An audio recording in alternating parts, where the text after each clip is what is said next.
Hello aspirants and welcome to Vikramas. तो बेटा evening का करंट अफेयर सेशन है, ये आज ही रिकॉर्डेड आपको मिल रहा है क्योंकि मुझे कुछ काम है। तो अगर आपको किसी भी टॉपिक में कोई प्रॉब्लम होगी तो आप कमेंट कर दीजिएगा। जब नेक्स्ट क्लास में लाइव आपकी लूंगी तो हम उसको डिस्कस कर लेंगे, ठीक है।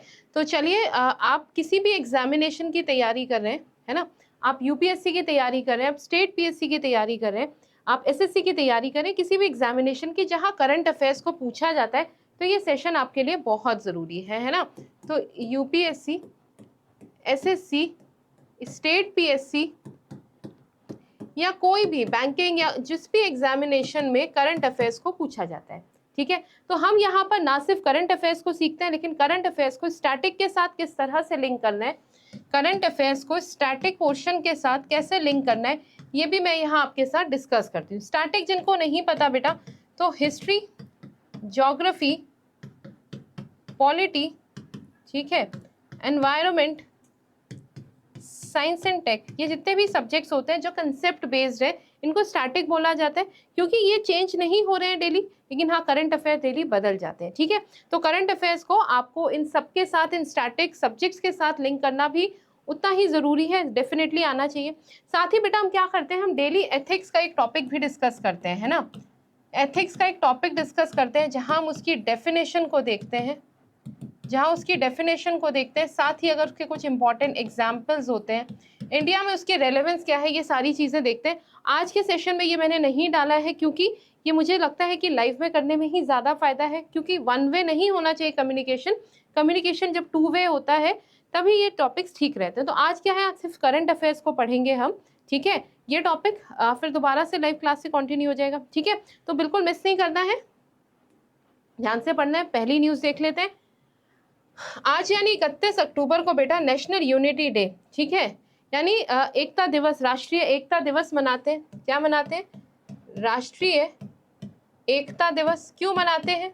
क्योंकि आज राष्ट्रीय एकता दिवस, क्योंकि आज भारत के लौह पुरुष सरदार वल्लभ भाई पटेल का जन्मदिन होता है, ठीक है। तो क्योंकि सरदार वल्लभ भाई पटेल आज़ाद भारत के पहले होम मिनिस्टर तो थे, साथ ही क्या थे कि डिप्टी प्राइम मिनिस्टर भी थे।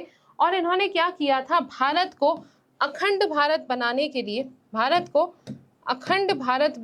लिए, इनका प्रयास, मतलब शायद यही वो व्यक्ति थे जो भारत को अखंड भारत बना पाए, वो भी पीसफुली। इन्होंने क्या किया कि जितनी भी प्रिंसली स्टेट्स थी उनको भारतीय संघ में, इंडियन यूनियन में जोड़ दिया और निर्माण हुआ एक अखंड भारत का।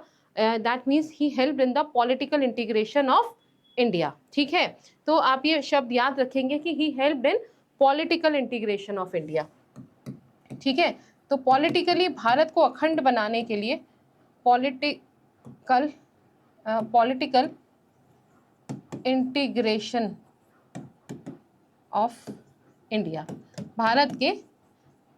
भारत को अखंड भारत बनाने का काम सरदार वल्लभ भाई पटेल ने किया, और इसीलिए इन्हें लौह पुरुष भी कहा जाता है, ठीक है। आयरन मैन ऑफ इंडिया इन्हें कहा जाता है।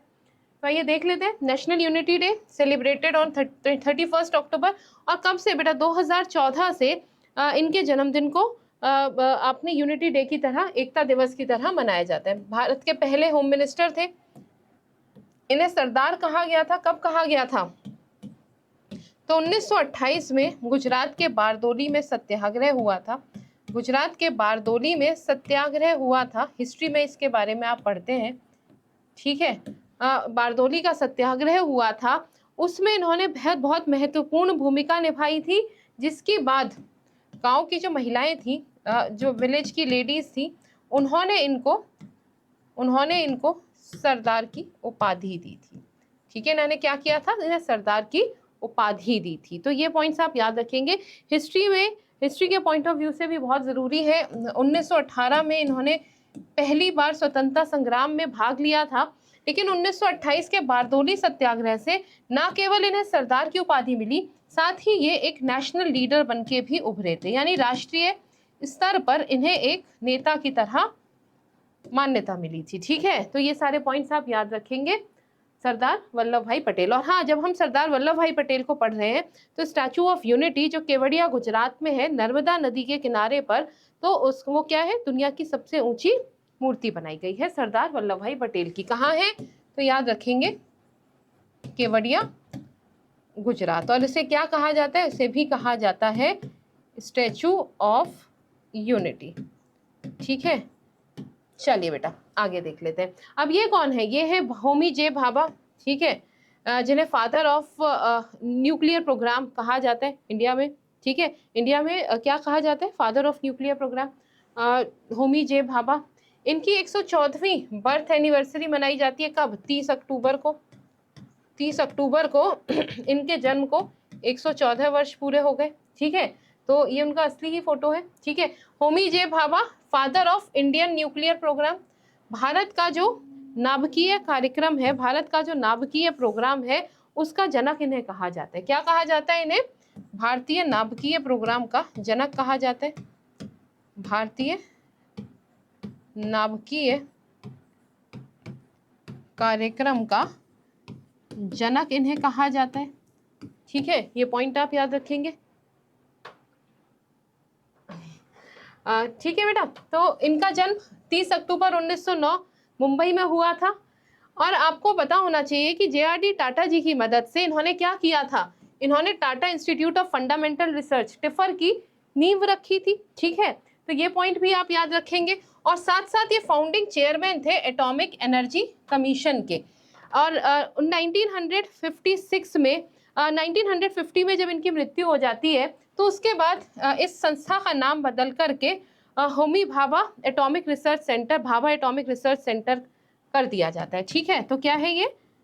Bhabha atomic research centre.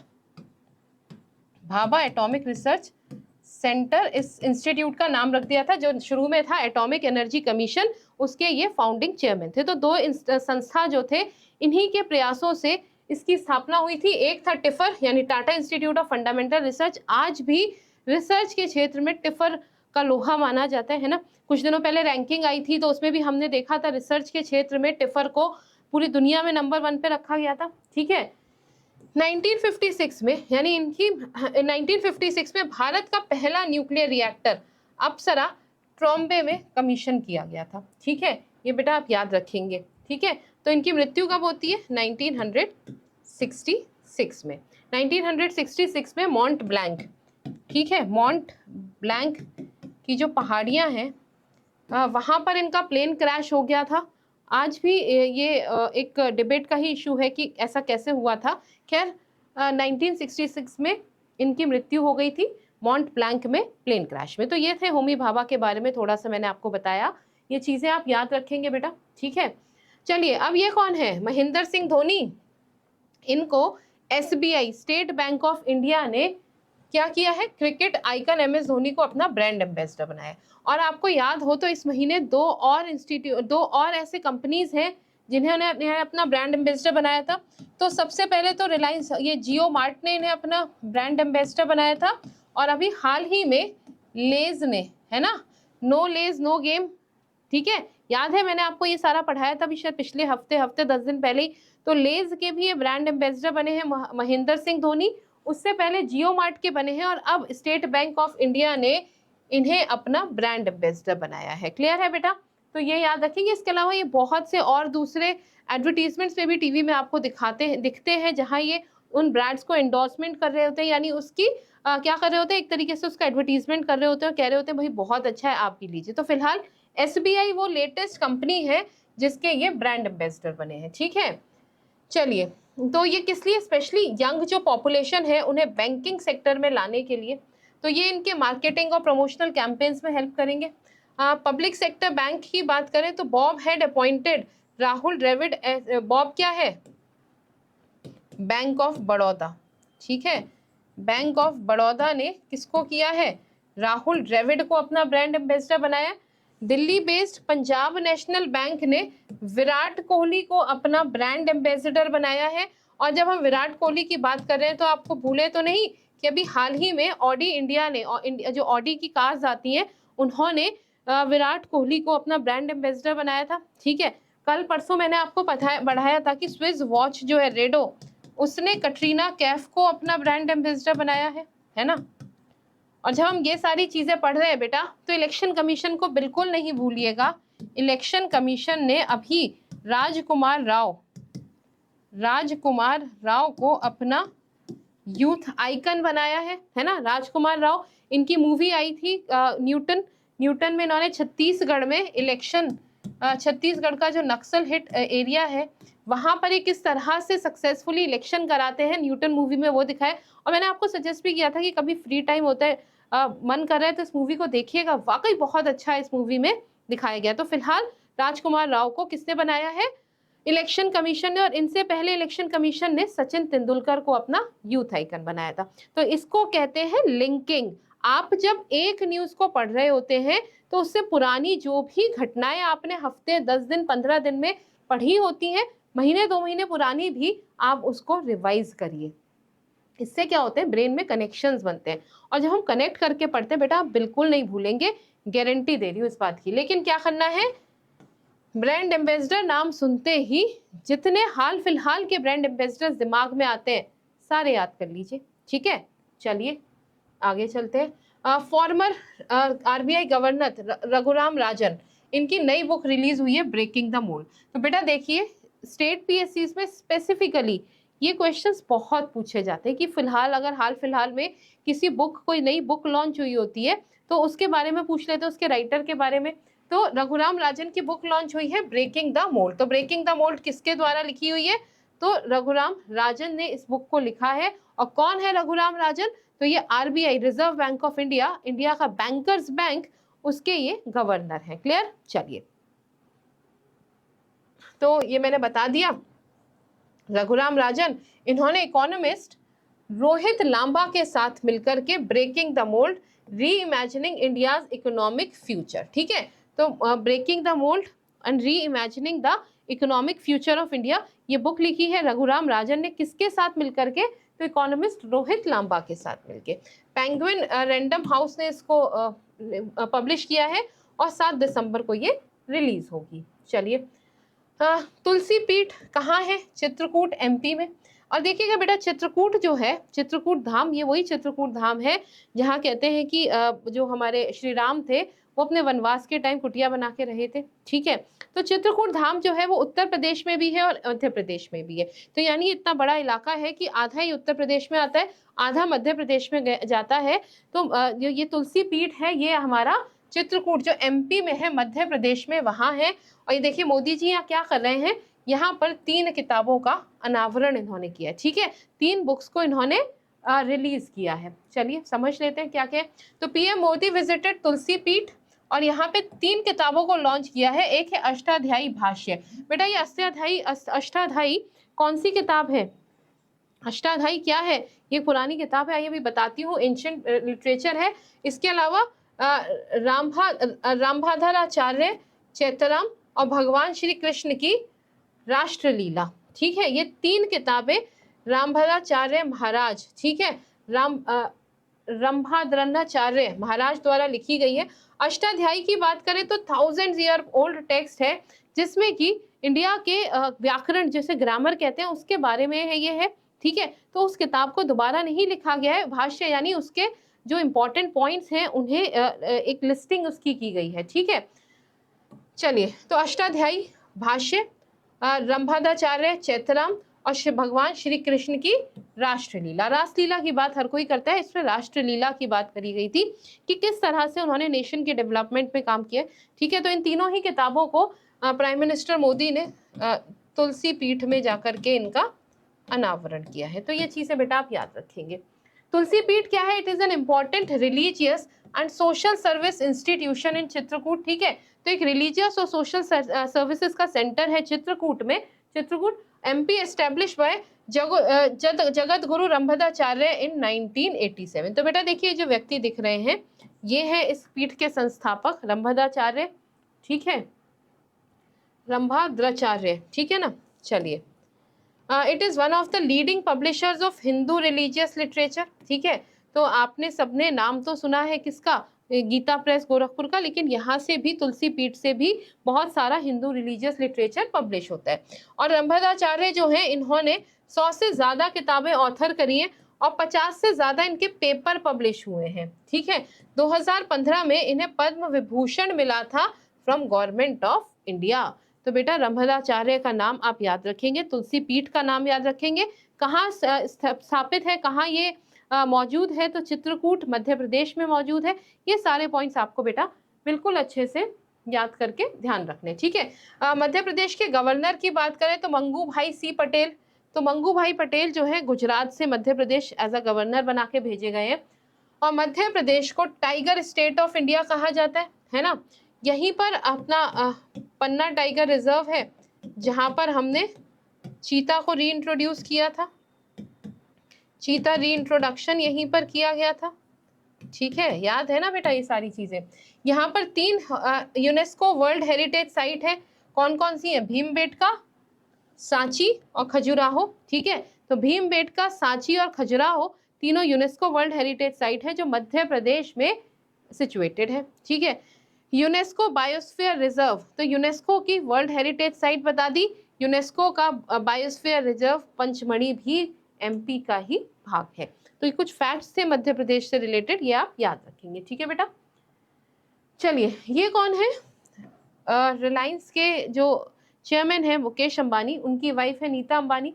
तो नीता अंबानी को 2023 का uni SPF global leadership award मिला है, फिलेंथ्रोपी चैंपियन। फिलेंथ्रोपी क्या होती है, जब आप दानवीर होते हैं, दान कर रहे होते हैं समाज सेवा के लिए, तो आपको फिलेंथ्रोपिस्ट कहा जाता है। तो फिलेंथ्रोपी का चैंपियन अवार्ड नीता अंबानी को दिया गया है, ठीक है।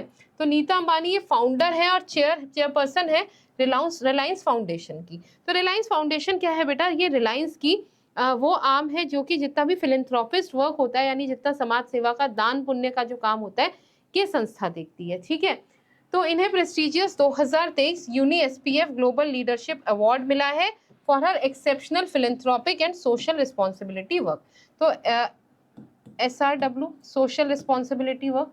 US India strategic partnership forum, तो बेटा USISPF क्या है, तो फुल फॉर्म याद रखेंगे, US India strategic partnership forum. क्या है, स्ट्रेटेजिक पार्टनरशिप फोरम, UNISPF, ठीक है। इन्होंने नीता अंबानी की जो डेडिकेशन है social responsibility, art, sports, culture और एजुकेशन के लिए, उसको ऑनर करने के लिए उन्हें फिलेंथ्रोपी चैंपियन का अवार्ड दिया है। क्लियर।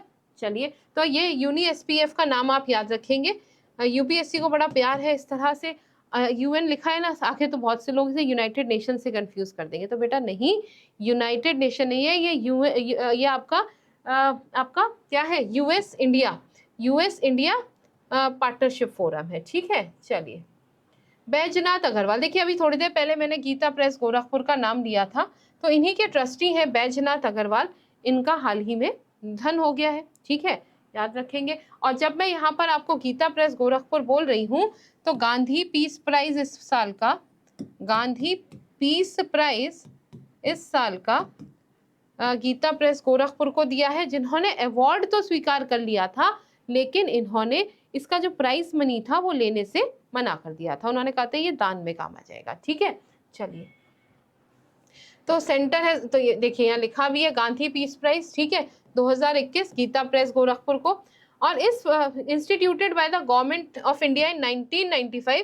तो गांधी पीस प्राइज की यानी गांधी शांति पुरस्कार 1995 में भारत की सरकार द्वारा इस अवार्ड की शुरुआत हुई थी, और एक एनुअल अवार्ड है as a tribute to the ideals espoused by Mahatma Gandhi. तो महात्मा गांधी जिन आइडियल्स की, जिन विचारधारा के वो समर्थक थे, तो उस विचारधारा के क्षेत्र में काम करने वाले एक्सेप्शनल व्यक्तियों को, इन संस्थाओं को ये अवार्ड दिया जाता है, जो कि 2021 का गीता प्रेस गोरखपुर को दिया जा रहा है। तो ये पॉइंट भी आपको क्लियर हो गया होगा, है ना। Now the Kerala becomes the first state to have hallmarking centres, ठीक है।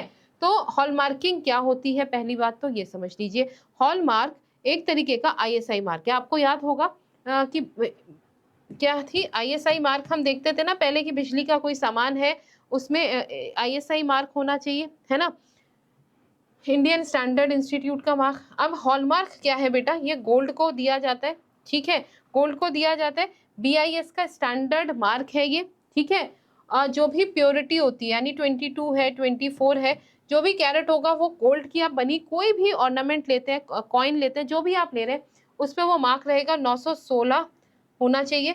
और इस पे जो भी 6 डिजिट का एक यूनिक कोड इस पे मेंशन होना चाहिए, तो ये हॉलमार्किंग होती है। और केरला इंडिया का पहला ऐसा स्टेट बन गया है जिसने डिस्ट्रिक्ट के सभी सेंटर्स में हॉलमार्किंग सेंटर्स खोलती है, ठीक है, जिसने केरला के हर डिस्ट्रिक्ट में हॉलमार्किंग सेंटर्स को खोला है, ठीक है।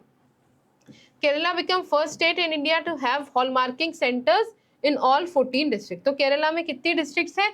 14 डिस्ट्रिक्ट्स हैं, ठीक है, 14 डिस्ट्रिक्ट्स हैं, और हर डिस्ट्रिक्ट में एक हॉलमार्किंग सेंटर, यानी अब हर डिस्ट्रिक्ट में हॉलमार्किंग सेंटर खोलने वाला इंडिया का पहला स्टेट बन गया है केरला, ठीक है। तो ये केरला को एक गोल्ड बिजनेस का हब बनाने में मदद करेगा, क्योंकि देखिए हॉलमार्किंग से क्या फायदा है, हॉलमार्किंग से प्योरिटी डिफाइन होती है। वो प्योरिटी कौन डिफाइन कर रहा है? तो वो गवर्नमेंट उसकी श्योरिटी दे रही है, ठीक है। तो यानी आपने कोई हॉलमार्क ज्वेलरी खरीदी है तो कभी भी आप उसे सेल करते हैं तो क्योंकि उसकी प्योरिटी की गारंटी आपके पास है, तो वो आपको लगभग उतने ही प्राइस में वापस मिल जाती है, ठीक है। There are about 12K gold merchants in the state. छोड़ दीजिए, gold merchants gave hallmarking and hallmarking unique identification numbers even for pieces with weight below 2 gram. So 2 gram से भी छोटा, मतलब बहुत हल्का ज्वेलरी भी अगर आप लेते हैं तो उस पर भी हॉलमार्किंग प्रोवाइड करी जाएगी, ठीक है। चलिए, बन्नी फेस्टिवल। तो बेटा देखिए न्यूज में है ये बन्नी फेस्टिवल क्या है, देखिए कुछ थोड़ी धुंधला गई है इमेज, पर आप देखेंगे बहुत से लोग हैं, यहाँ आग भी लग रही है। तो ये क्या करते हैं, स्टिक्स में आग लगा करके और फिर लड़ाई करते हैं। अभी क्या हुआ है इस फेस्टिवल के दौरान, कब, ये दशहरा के टाइम पर ये फेस्टिवल मनाया जाता है, ठीक है। और इसमें अभी कुछ लोगों की मृत्यु हो गई। तो 3 लोग they lost their lives and more than 100 were injured in a traditional Banni festival. कहाँ होता है बेटा? तो देवरागट्टू, कुर्नूल डिस्ट्रिक्ट, आंध्र प्रदेश। तो बेटा यहाँ से आप याद रखेंगे बन्नी फेस्टिवल कहाँ का फेस्टिवल है, तो आंध्र प्रदेश का ये फेस्टिवल है, ठीक है। फिर उसके बाद ट्रेडिशनल स्टिक फाइटिंग है as celebrated on night of Dussehra, Vijayadashami हर साल। This festival celebrated by people under the Vijayanagara empire. तो विजयनगर के जो लोग थे वो इस त्योहार को मनाते थे, तब से ये चलता चला आ रहा है। दशहरे की रात में मनाया जाता है, स्टिक फाइट होती है। It is celebrated on account of victory of Lord Mala Maheshwar Swami and goddess Parvati over the denim, मानी और Mallasur who troubled the people. तो इनके यहाँ पे लोक मान्यता है कि 2 असुर थे, 2 डेनम्स थे, मानी और मल्लासुर। उनको लॉर्ड मल्ला मल्लेश्वरा स्वामी और गॉडेस पार्वती ने उनको मार के, लोग क्योंकि वो लोगों को परेशान करते थे, उनको मार दिया था, उनका वध किया था। तो उसी की खुशी में लोग इस त्योहार को मनाते हैं। लेकिन क्यों है, स्टिक फाइट है। स्टिक भी कैसी, जिसमें आपने आग लगा रखी है, तो लोगों को उससे नुकसान होता है। इसी वजह से इस साल 3 लोग यहाँ मृत्यु हो गई है, ठीक है। Global declaration for river dolphin. तो देखिए डॉल्फिन, यहाँ इस टॉपिक से हम क्या समझने वाले, हम यहाँ से डॉल्फिन्स को पढ़ेंगे और दूसरा यहाँ समझेंगे कि ग्लोबल डिक्लेरेशन क्या है। WWF यानी वर्ल्ड वाइल्ड लाइफ फंड है ना, WWF का इनिशिएटिव है government sign global declaration for river dolphins. आइए समझते हैं।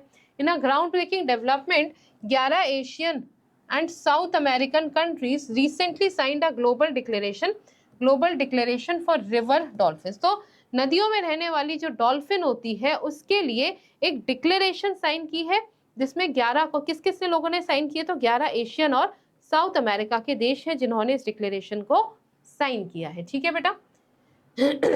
और इनका एम क्या है, for preserving the world 6 remaining river dolphin species. अभी पूरी दुनिया में केवल 6 तरीके की डॉल्फिन, रिवर डॉल्फिन स्पीशीज बची हैं, उनको बचाना इसका, उनका प्रिजर्वेशन, उनका कंजर्वेशन इसका मेन पर्पस है, ठीक है। चलिए, तो इसका एम क्या है, to halt the decline of all river dolphin species and increase the most vulnerable population. तो यानी क्या होगा, जब भी इस तरीके के कोई प्रोग्राम शुरू किए जाते हैं तो उसमें क्या होता है कि शिकार पे रोक लगाते हैं। शिकार पे रोक लगाने के साथ साथ इनके रिप्रोडक्शन प्रोग्राम भी कराए जाते हैं, यानी कि डॉल्फिन्स को आर्टिफिशियली, नेचुरल वे में इनकी पॉपुलेशन को बढ़ाने की कोशिश की जाती है। तो यही इसका मेन एम है बेटा, ठीक है। कंट्रीज जिन्होंने इसको अडॉप्ट किया है वो है Bangladesh, Bolivia, Brazil, Cambodia, Colombia, Ecuador, India, Nepal, Pakistan, Peru and Venezuela. तो बेटा देखिए मैं क्या कर देती हूँ, यहाँ पर जो साउथ अमेरिका की कंट्री है उनको मैं एक बारी और अंडरलाइन कर दूं, तो बोलीविया हो गया, ब्राजील हो गया, कोलंबिया हो गया, एक्वाडोर, पेरू और वेनेजुएला। तो ये तो सारे हो गए बेटा कहाँ के, साउथ अमेरिका के। बचे हुए नेशंस क्या है हमारे एशिया के।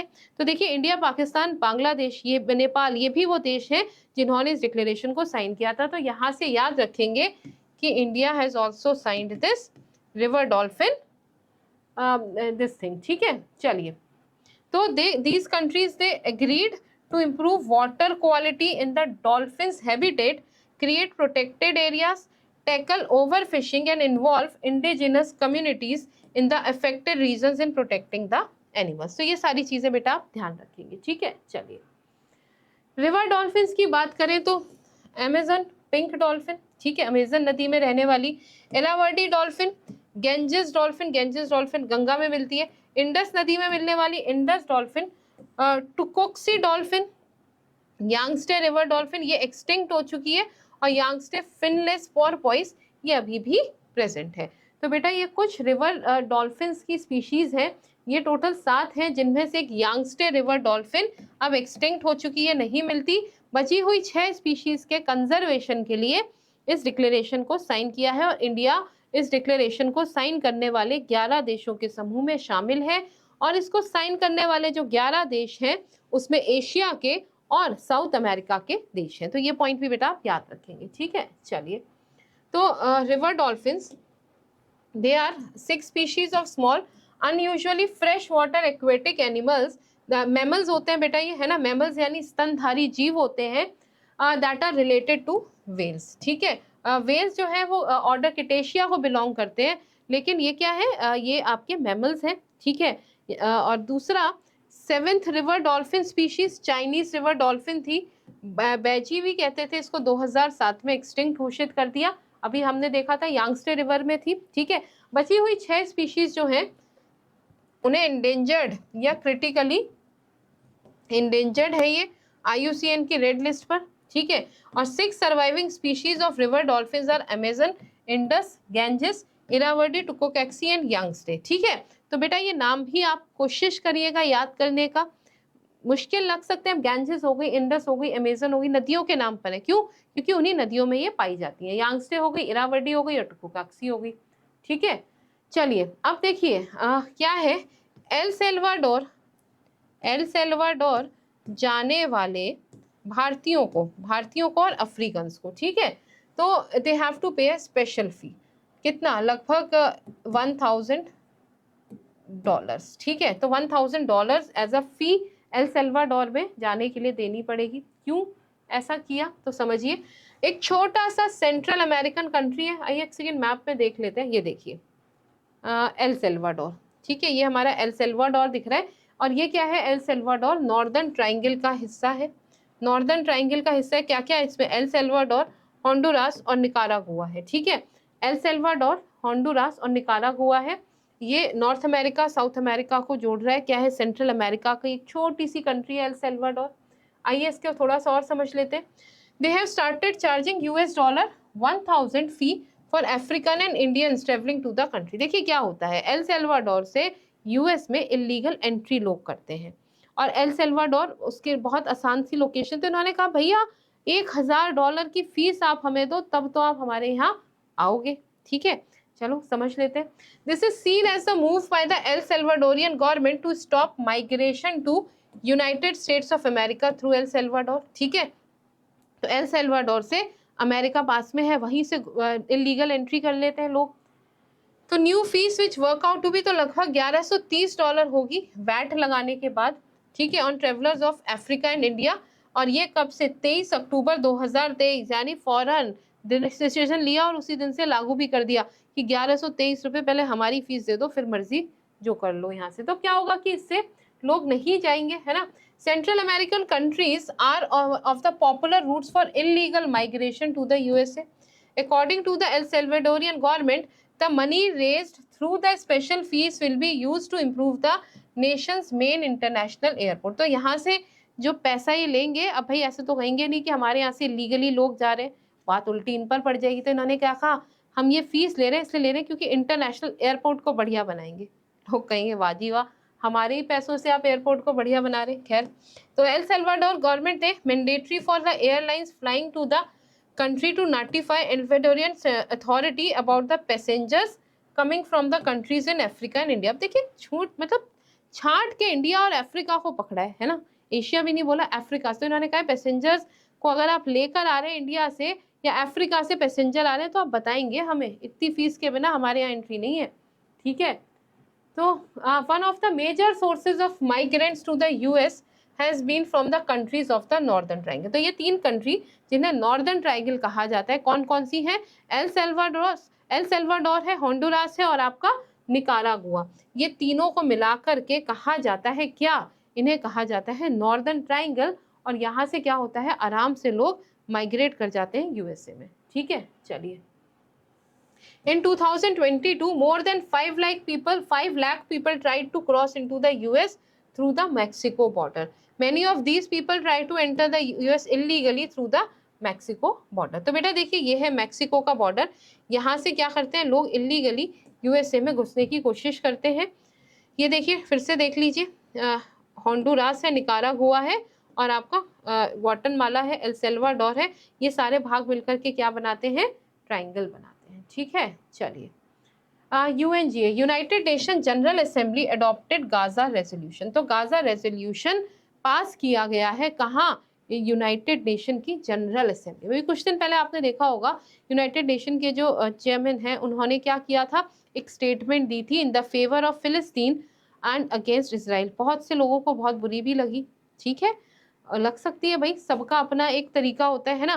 तो अब इन्होंने क्या किया है, इन्होंने गाजा रेजोल्यूशन किया है। इंडिया ने एब्सटेन करा फ्रॉम वोटिंग से, इंडिया ने वोटिंग नहीं करी। इंडिया ने कहा भाई हम न्यूट्रल पार्टी हैं, गलत वहां भी हो रहा है, गलत हमास ने भी किया, पर यहाँ पर फिलहाल ये रेजोल्यूशन पास हो गया है। ठीक है, तो ये देखिए, ये हमारा वोटिंग चल रही है, यूनाइटेड नेशन का ये हॉल है, हमारे इंडियंस भी यहीं कहीं बैठते हैं। ठीक है, तो India abstains to vote against Israel. ठीक है, तो इंडिया ने कहा भाई इसराइल हमारा दोस्त है और गलत भी नहीं है ना, इसराइल के ऊपर हमला हुआ, तो इंडिया ने कहा भाई गलत सही नहीं करेंगे, हम एब्सटेन करेंगे, हम वोट करेंगे ही नहीं, ना अगेंस्ट कर रहे ना इसके।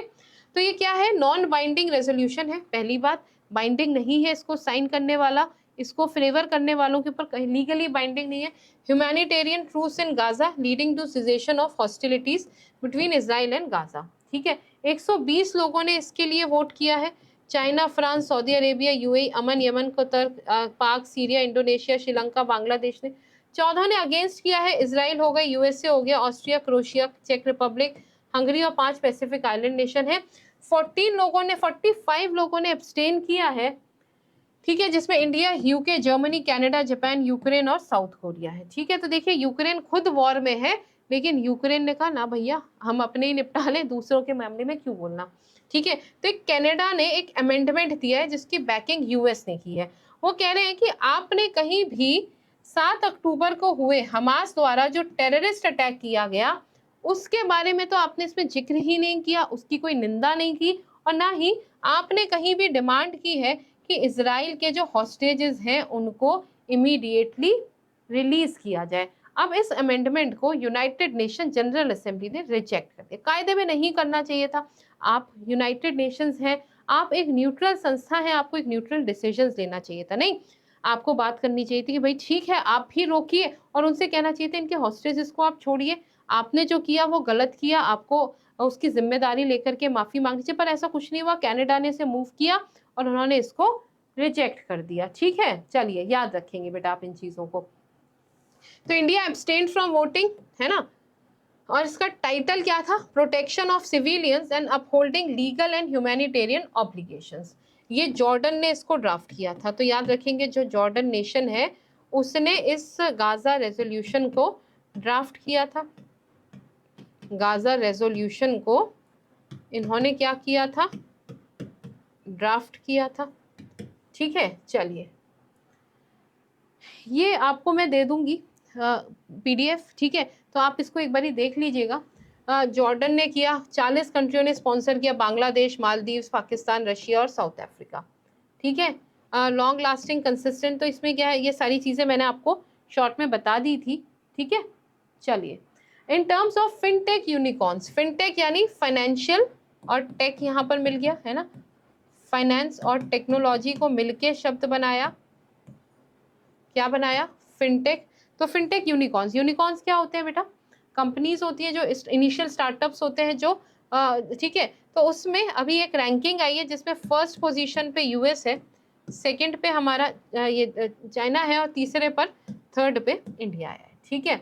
चलिए 17 सच बिजनेसेस, 17 देशों के बात करें तो 17 इंडिया में 17 यूनिकॉर्न्स हैं और इंडिया की पूरी दुनिया में तीसरी रैंक है, ठीक है। Taking the top 2 spots in term of quantity and overall value, US और यूके, ठीक है। तो यूएस और यूके क्या है? टॉप 2 पोजीशंस पर है, तीसरे नंबर पर इंडिया का नंबर आता है। तो 134 फिनटेक यूनिकॉर्न्स यूएस में है, 27 यूके में है और 17 इंडिया में है, ठीक है बेटा। ये कुछ चीजें आप याद रखेंगे। Additionally the Silicon Valley is still a major financial hub. Silicon Valley Bengaluru में, ये अभी भी बहुत मेजर फाइनेंशियल हब है इंडिया का फिनटेक के लिए, ठीक है। चलिए CCI Competition Commission of India becomes a member of International Competition Network Committee. तो इंटरनेशनल कंपटीशन नेटवर्क कमिटी का सदस्य बन गया है कंपटीशन कमीशन ऑफ इंडिया, ठीक है। हाँ, इसमें तो 18 मेंबर की स्टीयरिंग कमेटी का भी ये पार्ट बन गया है, ठीक है। ये है इंटरनेशनल कंपटीशन नेटवर्क का लोगो, पता होना चाहिए, पहचान आनी चाहिए आपको इसकी, ठीक है। तो कॉन्सेप्ट जो था ICN का, ये रिकमेंडेशन 1997 में ग्रुप बना था। इसकी स्थापना की गई थी 2001 में 15 competition agencies from around the world द्वारा। तो और इसका ICN में 140 कंपटीशन एजेंसीज हैं, भारत भी उसका हिस्सा बन गया है, ठीक है, याद रखेंगे। और steering group member shall elect a chair from among the steering group representatives. ICN का एनुअल कॉन्फ्रेंस होता है, उसमें ऑड ईयर्स में होता है, यानी एक साल छोड़ के एक साल, और फिर क्या होता है, इसी में से किसी जो मेंबर कंट्रीज होते हैं उनमें से किसी एक को चेयरमैन बना दिया जाता है, ठीक है। It is the only global body, ये अकेली ऐसी वैश्विक संस्था है which is devoted exclusively to competition law enforcement, ठीक है। और इसके जो मेंबर्स होते हैं वो बहुत सारे नेशनल और मल्टीनेशनल कंपटीशन अथॉरिटीज होती है। इसका कोई सेक्रेटरिएट या प्रेमाइसेस नहीं है, ये एक स्टैट्यूटरी बॉडी है। CCI अगर कंपटीशन कमीशन ऑफ इंडिया की बात करेंगे तो संविधान में लॉ के द्वारा इसको बनाया गया स्टैट्यूटरी बॉडी है गवर्नमेंट ऑफ इंडिया की, और इसकी स्थापना मार्च 2009 में कंपटीशन एक्ट 2002 के अंतर्गत की गई थी, ठीक है बेटा। ये सारी चीजें आप याद रखेंगे। इंडियन एयरफोर्स ने एक कॉन्ट्रैक्ट साइन किया है for procurement of automatic weather stations. तो ऑटोमेटिक वेदर स्टेशंस के प्रोक्योरमेंट के लिए इंडियन एयरफोर्स ने क्या किया है? एक कॉन्ट्रैक्ट साइन किया है, ठीक है। चलिए तो किसके साथ किया गया? मैन्युफैक्चरर के साथ, ठीक है। टू किस लिए? To provide a major boost to aerospace safety by making available real time weather updates. देखिए क्या होता है, बहुत सारे जब ट्रेनिंग्स हो रही होती है या वैसे भी जब उड़ानें भरी जा रही होती हैं तो वेदर की एक्चुअल रियल टाइम खबर नहीं मिल पाती, अपडेट्स नहीं मिल पाते। इसकी वजह से एयरफोर्स के बहुत सारे प्लेन, बहुत सारे हेलीकॉप्टर्स क्रैश होते हैं। तो उस चीज़ को ध्यान में रखते हुए इंडियन एयरफोर्स ने ऑटोमेटिक वेदर स्टेशंस के लिए मैन्युफैक्चरर के साथ कॉन्ट्रैक्ट साइन किया और automatic weather stations 82 Air Force locations पे लगाए जाएंगे, ठीक है। चलिए इंडियन आर्मी और इंडियन एयरफोर्स ने पार्टिसिपेट किया है India Kazakhstan joint military exercise. तो बेटा अगर आ जाएगा कि India Kazakhstan joint military exercise में इंडिया की नेवी ने पार्टिसिपेट किया, तो नहीं, इंडियन की आर्मी और एयरफोर्स ने इसमें भाग लिया है, ठीक है। किस किस का? भारत और कजाकिस्तान। तो इसका नाम क्या है? काजिंद 2023, 7वां एडिशन है ये, ठीक है। चलिए और कहाँ हो रही है ये? ओतार इन कजाकिस्तान। तो काजिंद 2023 के जो आयोजन है वो कजाकिस्तान के ओतार में किया जा रहा है, ये पॉइंट याद रखेंगे आप, ठीक है। कब से कब तक? तो 30 अक्टूबर से 11 नवंबर जॉइंट एक्सरसाइज है इंडिया और कजाकिस्तान की। इससे पहले प्रबल दोस्तक कहा जाता था, 2016 में इसे शुरू किया गया था। सेकेंड एडिशन के बाद इसे कंपनी लेवल पर अपग्रेड कर दिया गया और इसका नाम एक्सरसाइज काजिंद रख दिया था 2016 से। तो 2018 से पहले यानी 2016 में जब इसका आयोजन किया गया था तो प्रबल दोत्यक रखा गया था इसका नाम, जो बाद में बदल के एक्सरसाइज काजिंद रख दिया गया था। 2022 में इसका लास्ट एडिशन मेघालय में हुआ था और अब 2023 में ओतार कजाकिस्तान में काजिंद एक्सरसाइज का आयोजन किया जा रहा है। ठीक है बच्चा। इंडिया का पहला satellite based gigabyte broadband service, तो देखिए क्या है, जियो फाइबर। तो जियो स्पेस फाइबर, रिलायंस जियो जो है वो जियो स्पेस फाइबर एक नया टेक्नोलॉजी, जो भी मोबाइल कॉन्फ्रेंस हुई थी वहां इसकी घोषणा की गई थी। इंडिया का पहला satellite based gigabyte broadband service. Broadband क्या होता है, जो आप इंटरनेट आपके घर में आता है, ब्रॉडबैंड होता है। एक तो होता है वाईफाई और एक होता है जो ब्रॉडबैंड। तो ब्रॉडबैंड सर्विसेज को आप डायरेक्ट स्पेस की मदद से, यानी सैटेलाइट के माध्यम से डायरेक्ट, आप तो तार से नहीं आएगा, अब क्या आएगा, सीधे सैटेलाइट्स की मदद। तो जैसे स्टारलिंक का सिस्टम है उसी तरह से भारत में भी जियो इसकी स्थापना करने जा रहा है, शुरुआत करने जा रहा है। तो रिलायंस जियो ने इंट्रोड्यूस किया जियो स्पेस फाइबर, इंडिया का first satellite based gigabyte broadband service है। ठीक है, तो इससे क्या होगा कि जो हाई स्पीड इंटरनेट है वो भारत के रिमोट एरियाज में भी, जहां पर अभी फाइबर नहीं पहुंचा है, तार हम नहीं डाल पाए हैं जहां तक, सैटेलाइट के माध्यम से तो आप रिमोटेस्ट एरियाज में भी ब्रॉडबैंड पहुंचा देंगे। ठीक है, चलिए, तो इसका जो प्राइमरी गोल है वो सैटेलाइट ब्रॉडबैंड सर्विसेज को हाई स्पीड इंटरनेट एक्सेस जो अनरिजर्व्ड और रिमोट एरियाज है भारत के वहां से। ठीक है, अभी हाल ही में इंडिया मोबाइल कांग्रेस, जिसकी प्राइम मिनिस्टर मोदी ने जिसका उद्घाटन किया था, वहीं पर इसको लॉन्च किया गया है। ठीक है, चलिए, तो ये सारी चीजें आप पढ़ लीजिएगा।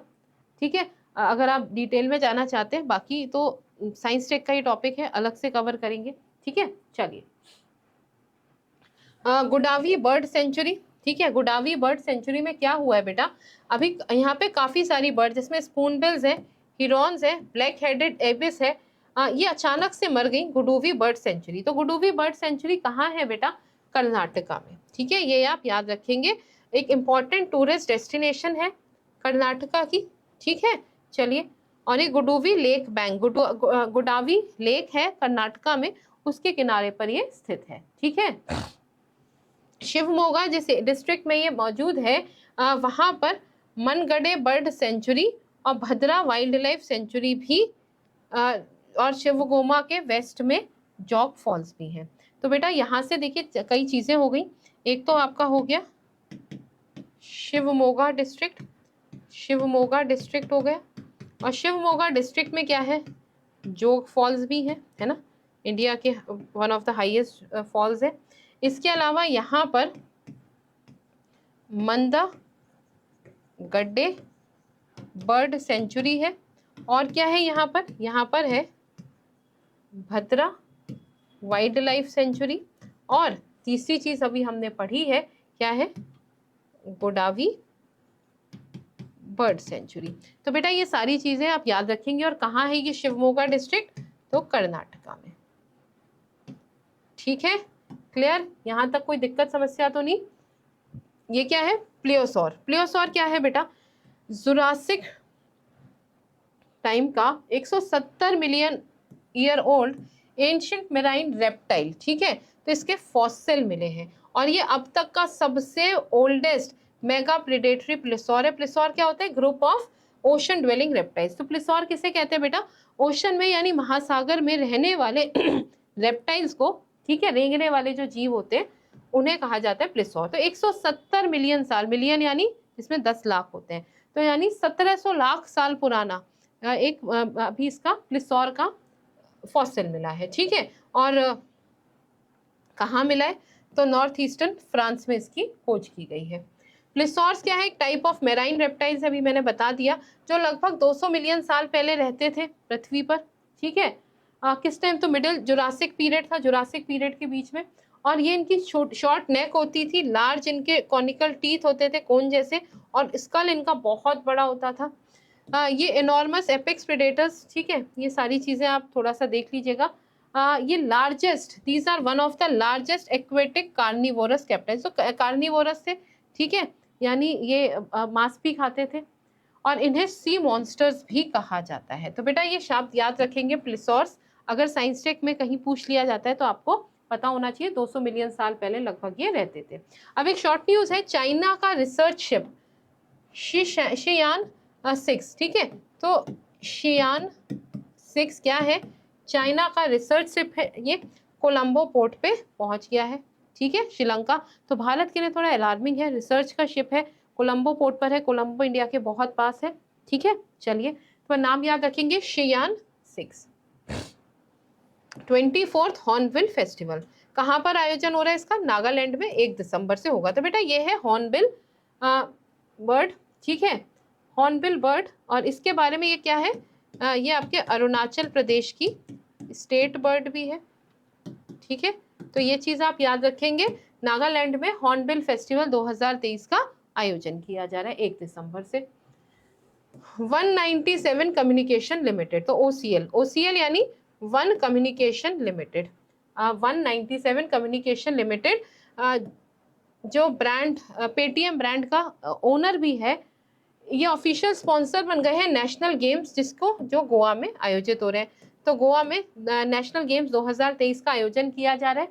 ठीक है, और ये 37th नेशनल गेम है, गोवा में इसका आयोजन किया जा रहा है। और 197 कम्युनिकेशंस यानी पेटीएम जो है इसका ऑफिशियल स्पॉन्सर बन गया है। ठीक है, चलिए पंजाब ने डिफीट कर दिया तमिलनाडु को to win the men's basketball title in the national games, while Kerala beat Karnataka and took the women's trophy. तो देखिए नेशनल गेम्स में अगर बास्केटबॉल की बात करें, बास्केटबॉल की विनर की बात करें, तो आपको याद रखना है मेंस में बन गया है पंजाब विनर, और किसको हराया है? तो तमिलनाडु, यानी तमिलनाडु सेकंड पोजीशन पर आया है, फर्स्ट पे पंजाब आया है। और अगर वुमेन की बात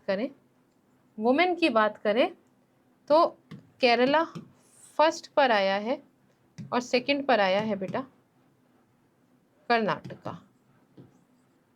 ठीक है, क्लियर?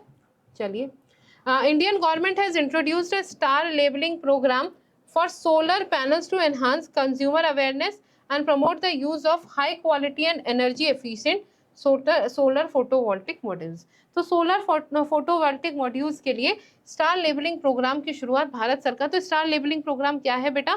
तो ये सोलर पैनल से रिलेटेड है, ये आपको याद रखना है। ठीक है, चलिए जियो मामी मुंबई फिल्म फेस्टिवल। ठीक है, तो जियो मामी मुंबई फिल्म फेस्टिवल 27 अक्टूबर से 5 नवंबर तक, ये कहाँ, लगभग 4 साल बाद, कोविड के पहले ये हुआ था, 4 साल बाद दोबारा से इसकी ग्रैंड सेरेमनी हुई है नीता मुकेश अंबानी कल्चरल सेंटर में। ठीक है, 27 अक्टूबर को, और प्रियंका चोपड़ा ने इसका उद्घाटन किया था। ठीक है, चलिए झारखंड कैबिनेट ने रिसेंटली अप्रूव किया है अबुआ आवास योजना। तो अबुआ आवास योजना कहाँ की है बेटा? झारखंड की है। ठीक है, इसमें 8 लाख पक्के मकान दिए जाएंगे होमलेस इंडिविजुअल्स को। ठीक है, चलिए Norway has embarked on a significant initiative to support India's hunger project in Uttarakhand. तो उत्तराखंड में हंगर प्रोजेक्ट को कौन सपोर्ट कर रहा है? तो नॉर्वे सपोर्ट कर रहा है। ठीक है, 3 साल के लिए ये रहेगा पूरा प्रोजेक्ट। ठीक है, सितंबर 2026 तक। ठीक है बेटा, तो चलिए अभी फटाफट से कुछ क्वेश्चंस देख लेते हैं। The European Union and India conducted their first joint naval exercise in which place? Gulf of Guinea, Indian Ocean, South China Sea या गल्फ ऑफ फिनलैंड? तो बेटा ये मैंने आपको पढ़ाया था, गल्फ ऑफ गिनी में यूरोपियन यूनियन और इंडिया का जो इंडिया है ये साथ मिलकर के यहाँ पर नेवल एक्सरसाइज कर रहे हैं। ठीक है, चलिए ये क्वेश्चन होमवर्क रहेगा, कमेंट करके इसका आंसर बताइएगा। 8 former Indian navy personnel have been sentenced to death by a court in which country? तो भारत के 8 पूर्व नेवी के जो ऑफिसर्स हैं उन्हें फांसी की सजा दी गई है, इनमें से किस देश में? ए यूएई में, B Qatar, C Saudi Arabia या डी ईरान?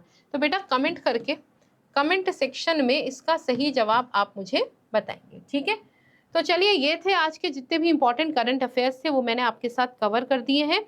पढ़ते रहना है, रिवाइज करना है, दोबारा अगर किसी भी चीज़ में कोई मुश्किल लगती है, वैसे तो मैंने अपनी तरफ से पूरा समझा दिया, फिर भी अगर मुश्किल लगती है तो कमेंट करके ज़रूर बताइएगा। ठीक है, हम क्या करेंगे नेक्स्ट लाइव क्लास में डिस्कस कर लेंगे। ठीक है बेटा, तो कल 12:50 पर आपसे फिर मुलाकात होगी इसी चैनल पे। तब तक पढ़ते रहिए, रिवाइज करते रहिए, अपना ध्यान रखिए और याद रखिए कि करंट अफेयर्स बहुत ज़रूरी है, ठीक है। और करंट अफेयर्स पढ़ते हुए लिंकिंग्स को बिल्कुल मत भूलिएगा, ठीक है बेटा। तो चलिए ध्यान रखें, ठीक है। कल आपसे फिर मुलाकात होगी। Take care and have a great day.